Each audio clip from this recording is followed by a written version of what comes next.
សបាយមនុស្សច្រើនដែលលេងហោហើយសបាយខ្លាំងអាយុកាលសេតតិចតិចបានហើយធីមយើងអស់យើងរងបាត់រងមួយមួយរងចង្វាក់ខ្មែរដូចយើងលើកស្ទួយសង្ក្រានឆ្នាំថ្មីតោះយើងមករំពួយរំបងពួយពួយអស់ដៃទៅថាយើងរំពួយពួយអស់ដៃទៅអើយ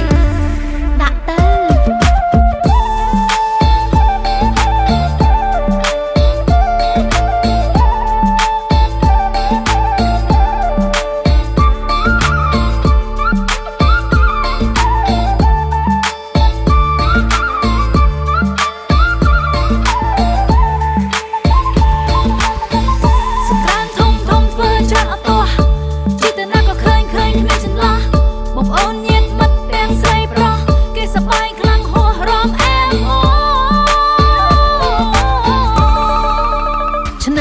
ឆ្នាំថ្មីញាតិមិត្តប្រុសស្រីតែលេងសង្ក្រានហើ